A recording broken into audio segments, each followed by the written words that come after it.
الله الرحمن الرحیم. سلام و وقت بخیر به مجموعه خبری خوش آمدید. امروز جمعه 5 جدی 1404 هجری خورشیدی که برابر است با 26 دسامبر 2025. سرخط خبرها: خواسته ها برای واگذاری کرسی افغانستان در سازمان ملل متحد به امارت اسلامی. آگاهان امور می خواهند که برای حل مسائل باید کرسی افغانستان در سازمان ملل به نماینده امارت اسلامی سپرده شود. افغانستان د نړۍ یو جز دی، د هیوادونو یو جز دی، یو هیواد دی، البته تاریخي هیواد دی. هغه هیواد دی چې دنیا یې د مشکلاتو نه خلاصه کړه. همدغه مستضعف هیوادونه د امریکې د تسلط نه خلاص کړه او د روسیې د تسلط نه خلاص کړه. تاکید بر مبارزه مشترک کشورها علیه هراس‌افکنی در منطقه. آگاهان امور حضور فعالیت گسترده گروه تروریستی در پاکستان را تهدید برای منطقه و جهان می‌دانند. کومې تروریستی ډلې چې پاکستان روزلې دي لرې نه ده، د دوی لمنې نیولې ده، د دوی امنیت هم تالا کړی ده. یعنی دغه د سیمې د ګاونډیو دپاره یو زخم د سرطان ده د پاکستان دغه اعمال. در مبارزه علیه مواد مخدر بر پالیسی جهان انتقاد شده است. تحلیلگران از بی‌عملی مبارزه بین المللی علیه مواد مخدر یادآوری می‌کنند و خواهان کمک واقعی به افغانستان می‌شوند. نړیوالې ټولنې ته خصوصا هغو اداراتو ته چې د نشهیي موادو په برخه کې کار کوي د بدیل معیشت یو دهقانانو ته چې هغوی مصروف په دې کرونده کې وو. مشروع خبرها: خواستها برای واگذاری کرسی در سازمان ملل متحد برای نماینده افغانستان. تحلیلگران امور سیاسی در مورد سیاست سازمان ملل متحد در قبال افغانستان انتقاد می کنند و می گویند که این سازمان کرسی مردم افغانستان را به نماینده‌اش نسپردند. آنان می گویند که از این طریق صدای واقعی افغانها تا گوش جهان رسیده می شود. تحلیلگران امور سیاسی از امارت اسلامی می خواهند که برای برآورده کردن نیازهای مردم افغانستان تلاش کنند. آنان می گویند که بعد از دهه‌ها در افغانستان یک نظام مرکزی حاکم شده است که به گفته آنان جهان باید از این روند حمایت کنند و مشکلات را ایجاد نکنند. به بیش از 4 سال می‌گذرد که امارت اسلامی افغانستان یک بار دیگر به قدرت رسیده. با همه کشورها خواستار برقراری روابط بر اساس احترام متقابل شده است. تحلیلگران امور سیاسی در مورد سیاست‌های سازمان ملل متحد در قبال افغانستان انتقاد می‌کنند و می‌گویند که این سازمان کرسی مردم افغانستان به نماینده‌اش نسپردند. آنان می‌گویند که از این طریق صدای واقعی افغان‌ها تا گوش جهان رسانیده می‌شود. تحلیلگران امور سیاسی از امارت اسلامی می‌خواهند که برای برآورده کردن نیازهای مردم افغانستان تلاش کنند. افغانستان د نړۍ یو جز دی، د هیوادونو یو جز دی، یو هیواد دی، البته تاریخي هیواد دی. هغه هیواد دی چې دنیا یې د مشکلاتو نه خلاصه کړه. همدغه مستضعف هیوادونه د امریکې د تسلط نه خلاص کړه او د روسیې د تسلط نه خلاص کړه، وارسان هم خلاص کړه او د ناټو نه خلاص کړه. دغه هیواد دی. دا ډیره ضرور ده چې موږ او تاسو په ملل متحد کې خپل نماینده ولرو. دلته خیر وایي چې پښتانه وایي چې عادي ورسته صورت ده چې څه زموږ هم کمی ده. زموږ کمی ده چې موږ ونه شو کولی چې په دې 4 کالو کې د محمدي شریعت په چوکاټ کې قانون اساسي ولرو. آگاهان امور سیاسی میگویند بعد از دهه‌ها در افغانستان یک نظام مرکزی به حاکمیت رسیده است که جهان باید از این نظام حمایت کنند و برابر افغانستان چالش‌های ایجاد نکنند. د هر ملت، د هر حکومت او د هر هیواد هغه رسمي چوکۍ په ملل متحد کې دا قانون د ملل متحد دی چې باید هغه حکومت ته هغه خلک چې هغلته مسلط دي باید هغوی ته ورکړل سي. نو اوس فی الحال 40 کاله یا 80 کاله بعد په افغانستان کې داسې یو حکومت راغلی دی چې د افغانستان په ټوله جغرافیه باندې مسلط دی، مخالفین نسته دی، ټول شرایط د چوکۍ د سپارلو لپاره بالکل برابر او آماده دي او که چیرې دوی دا چوکۍ امارت اسلامي ته نسپاری دا به د دوی لخوا نه ظلم وي. تحلیلگران امور سیاسی تحویل دادن کرسی افغانستان به نماینده امارت اسلامی حق مسلم میدانند و تاکید میکنند که این کرسی به نماینده افغانستان سپرده شود تا فاصله ها میان امارت اسلامی و جهان کاهش یابد. من خو په بارها د افغانستان د وګړي په صفت باندې بارها هم دا غږ په ملل متحد باندې کړی ده. هغه کومه چوکۍ چې د افغانانو مسلم حق ده او د افغانستان د مجاهد ولس د افغانانو غږ عمل ته نړیوال ته رسیږي، نو دا لازمي او ضروري ده چې ملل متحد هغه سازمانونه چې په ملل متحد کې غړیتوب لري، لازمي او ضروري ده چې د افغانستان چوکۍ د افغانستان فعلي نظام ته ورکړي ترڅو د افغانانو غږ نړیوال ته ورسیږي او د نړیوالو غږ افغانانو ته ورسیږي. این در حال است که امارت اسلامی افغانستان گفته بود شرایط را برای به دست آوردن کرسی افغانستان در سازمان ملل متحد تکمیل کرده است. خواستها این است که این کرسی به نماینده امارت اسلامی تحویل داده شود تا صدای افغانها تا گوش جهان رسانیده شود. هراس افغانی امنیت منطقه را تهدید می کند. مبارزه با آن مسئولیت مشترک همه است. با در نظر داشت آموزش و پناهگاه های این گروه های تروریستی در پاکستان، آگاهان امور می گویند که فعالیت های تخریبی در این کشور رو به افزایش است. آنان می افزایند گروه های هراس افغانی امنیت منطقه را در مجموع تهدید می کند و تاکید می کنند که همه کشورها به شمول پاکستان باید مشترکاً در برابر هراس افغانی گام های مؤثر بردارند. آگاهان امور از سیاست جاری پاکستان در قبال تمام کشورهای همسایه و منطقه از جمله افغانستان انتقاد می کنند و می گویند که این کشور از زمان تأسیس تا اکنون هم ثابت نکرده است که یک همسایه باسواد باشد. بر پاکستان انتقادها این است که گروه‌های تروریستی را بر کشورهای همسایه و جهان آموزش می‌دهد و با آموزش این گروه‌ها اهداف سیاسی و استخباراتی خود را دنبال می‌کند. با در نظر داشت آموزش و پناهگاه‌های امن گروه‌های تروریستی در پاکستان، آگاهان امور می‌گویند که فعالیت‌های تخریبی در این کشور رو به افزایش است. آنان می‌افزایند گروه‌های هراس افغان امنیت منطقه را در مجموع تهدید می‌کنند و تاکید می‌کنند که همه کشورها به شمول پاکستان باید مشترکاً در برابر هراس افغانی گام های مؤثر بردارند. کوم تروریستی ډلې چې پاکستان روزلې دي لرې نه ده، د دوی لمنې هم نیولې ده، د دوی امنیت هم تالا کړی ده.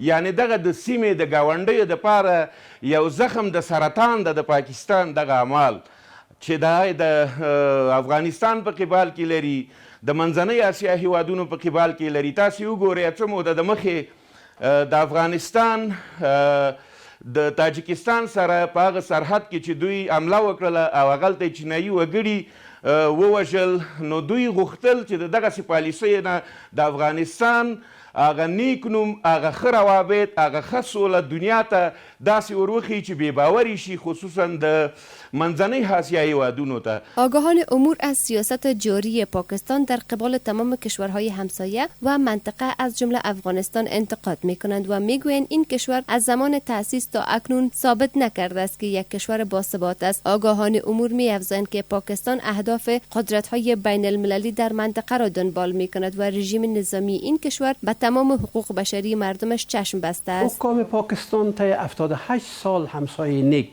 به یکی از کشورهای همسایه من جمله افغانستان هم نبوده. پیوسته کوشش کرده که به نیابت دیگرها در منطقه بازی بکنه، حتی مردم خود گروگان گرفته. ما چه گله از حکام پاکستان داشته باشیم؟ خود مردم پاکستان امروز گروگان است نزد حکامش و حکومت پنجاب پروای هیچ قوم و قبیله دیگری در پاکستان نداره. نه حق پشتو نداده، نه حق بلوچ داده، نه حق تاجک، نه حق هزاره، نه حق کشمیره. امروز پنجابی‌ها هستند که تا 78 سال حکومت کردین، روز ادامه داره. این در حال است مولوی ذبیح الله مجاهد سخنگوی مرکزی امارت اسلامی در یک کنفرانس خبری گفته بود که اسلام آباد رهبران داعش مقیم پاکستان را به امارت اسلامی تسلیم کند. قابل ذکر است که پیش از این رهبران قدرتمند داعش نیز در بسیاری از شهرهای پاکستان توسط افراد نامعلوم کشته می شدند.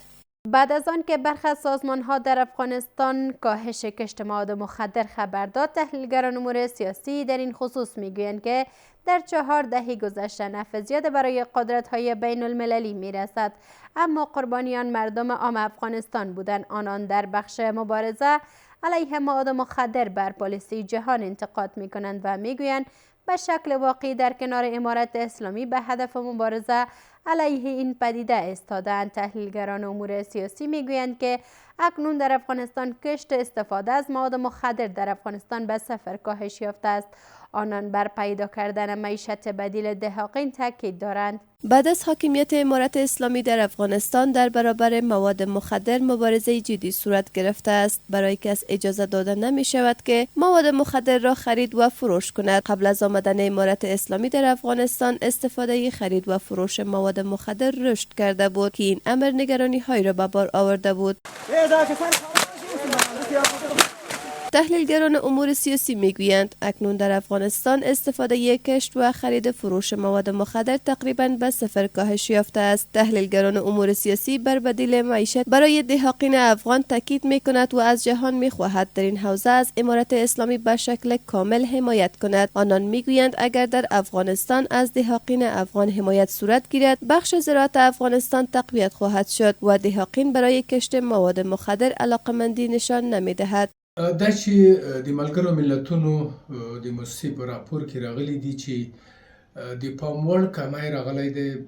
زما په فکر دا به هم د کمای به نه یې صفر ته رسیدلی دي، لیکن نړیوالې ټولنې ته بالخصوصا هغو اداراتو ته چې د نشهیي موادو په برخه کې کار کوي د بدیل معیشت یو دهقانانو ته چې هغوی مصروف په دې کرونده کې وو ورکړلی شي او په زراعت کې مرسته وشي چې تر څو پورې افغانان وکولی شي چې د ځان دپاره خپله روزي پیدا کړي او په ضمن کې هغه په ناوړونکي چې راغلي دي هیواد ته د هغو دپاره به هم که په زراعت کې پانګونه وشي د کار موندنې فرصتونه به ورته پیدا شي. تحلیلگران امور سیاسی در این خصوص میگویند که در 4 دهه گذشته نفع زیاده برای قدرت‌های بین المللی میرسد، اما قربانی آن مردم عام افغانستان بودند. آنان در بخش مبارزه علیه مواد مخدر بر پالیسی جهان انتقاد میکند و میگویند به شکل واقعی در کنار امارت اسلامی به هدف مبارزه علیه این پدیده بایستد. مردم افغانستان متاسفانه قربانی اصلی مواد مخدر هستند، در حالی که عامیان بین‌المللی مواد مخدر مفاد بیشتر از مواد مخدر افغانستان به دست آوردند. طی سالهای متمادی این نفع برای قدرت‌های بزرگ و مافیای بین‌المللی مواد مخدر رسید و ایجاب میکنه قدرت‌های بزرگ، کشورهای همسایه و دور و نزدیک، اینا همه در کنار مردم افغانستان به خاطر منع مواد مخدر فعالیت کنند. اما تا جایی که تجربه نشان داد که بیشترین مفاد مواد مخدر به جیب مافیای بین‌المللی و کشورهای مختلف میرسه که اینا هیچگاهی در مبارزه با مواد مخدر با مردم افغانستان صادق نبودن. این در حال است که برخی از سازمان‌های بین المللی گزارش داده است که در افغانستان گراف کشت، استفاده، خرید و فروش مواد مخدر کاهش یافته است و در این خصوص گام‌های عملی برداشته شده است.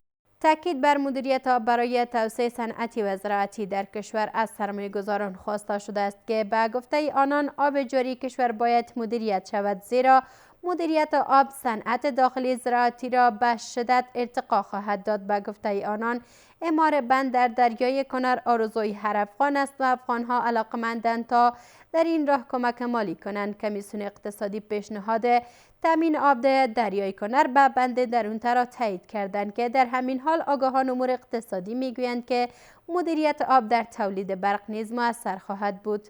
افغانستان دارای منابع وسیع آب شیرین است، اما بیشتر آب آن به کشورهای خارجی سرازیر می شود و شهروندان این کشور به میزان بسیار محدود از این آب بهره‌مند می شوند. با توجه به این موضوع سرمایه‌گذاران خواهان مدیریت آب جاری کشور هستند و می گویند که با مدیریت آب صنعت داخلی و زراعت رشد قابل توجهی خواهد داشت. به گفته آنان اعمار بند در دریای کنر آرزوی هر افغان است و افغانها علاقمند تا در این راه کمک مالی به اندازه توانشان کنند. خصوصا د کونړ په بند جوړول په افغانستان کې زه تاسو ته ویلی شم چې هر افغان غواړي چې په دې کې $100 ورکړي، چې دا زموږ صنعتکارانو په لوړه کچه وعدې کړي چې هر فابریکه کولی شي چې 1 لک یا 2 لک افغانۍ دوی کې دې کې فنډ واچي د الله رضا دپاره د بند جوړولو دپاره.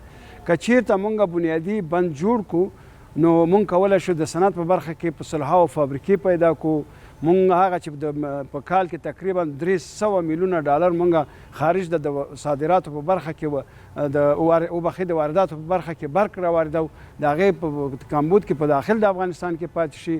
په اقتصادي لحاظ، صنعتي لحاظ، د معدنو د پروسس لپاره د خلکو د فکر او د تعلیم او فرهنګي په ټولو برخو کې دا یو مثبت تاثیر لري او انرژي برق داسې زیربنایی پروژې چې دې سره ټول زموږ اقتصادي برخه غوړیږي. این در حال است که کمیسیون اقتصادی پیشنهاد تامین آب دریای کنر را به بند درونتا تایید کرده است. به گفته کمیسیون اقتصادی این آب از دریای کنر به قسمت پایین بند درونتا در دشت گنبیری بند کاسا انتقال خواهد یافت که با این کار مشکل کمبود آب در زمین‌های زراعتی ننگرهار حل خواهد شد.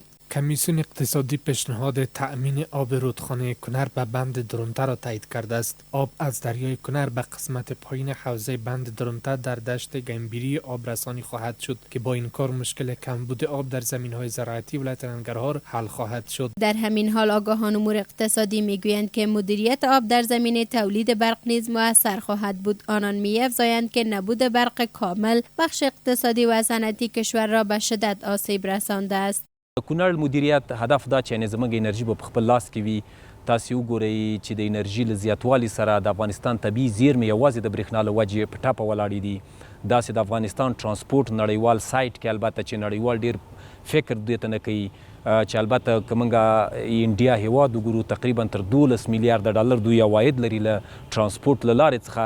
نو د برېښنا له وجې البته دا ټکنۍ سوی د افغانستان زراعتي سکتور په ټاپه ولاړ ده. تاسو وګورئ 80% ځمکه البته د افغانستان زراعتي سکتور ته مهیا ده، اما د برېښنا د کمښت له وجې چې نوې ماشینریانې د اوبو انتقال دغو ساحو ته زیانمن ده په ټاپه ولاړې دي. این در حال است که با روی کار آمدن امارت اسلامی بندهای بزرگ و کوچک از جمله بندهای بزرگ به منظور مدیریت آب در کشور به صورت گسترده ساخته شده است. ملا عبدالغنی برادر آخوند معاون اقتصادی رئیس الوزراء در مراسم افتتاح 9 پروژه بزرگ انتقال توزیع برق به ارزش 3.98 میلیارد افغانی در ولایت هرات تولید برق را برای رشد صنعت و توسعه اقتصادی کشور امر ضروری دانست. معاون اقتصادی رئیس الوزراء گفت که ما توانستیم در مدت زمان کوتاه گام‌های بزرگ مهم در زمینه تولید برق برداریم.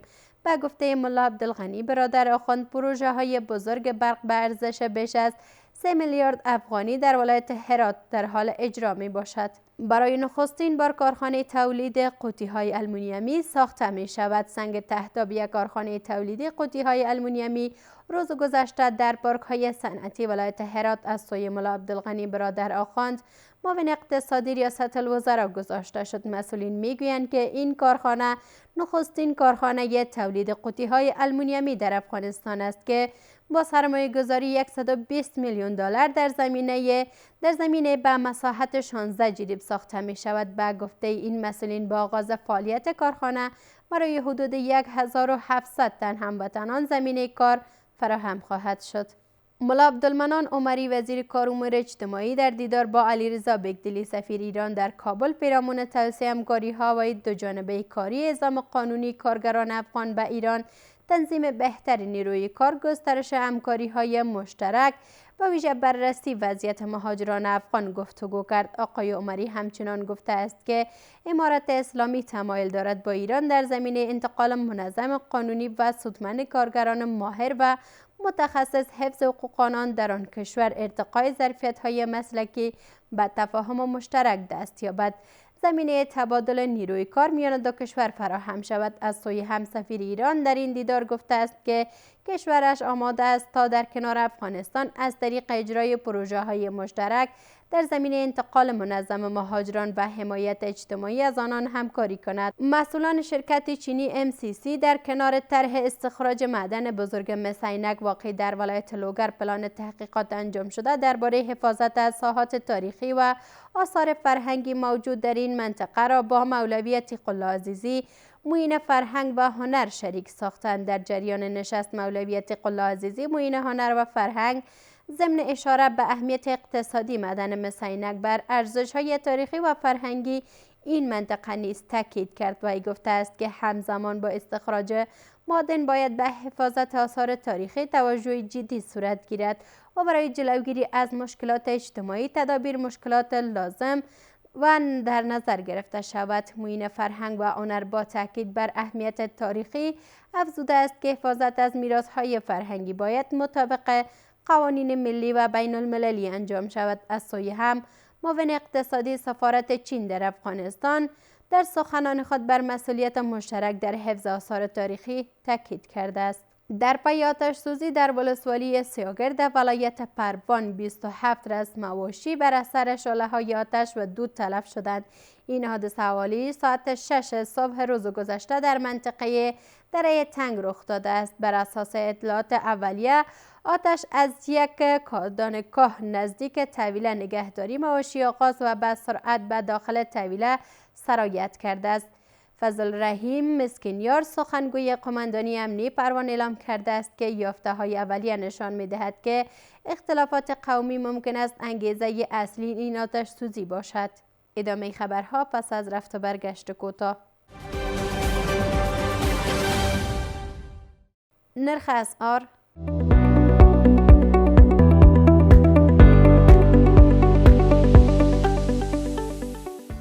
یک دلار آمریکایی 66 افغانی 17 پول، یک پوند 89 افغانی 30 پول، یک یورو 77 افغانی 91 پول، یک درهم امارات 18 افغانی 2 پول، یک ریال سعودی 17 افغانی 64 پول، 1000 کالدار پاکستانی 227 افغانی، 1000 تومان ایران 48 پول، 1000 کالدار هندی 736 افغانی. وضعیت آب و هوا.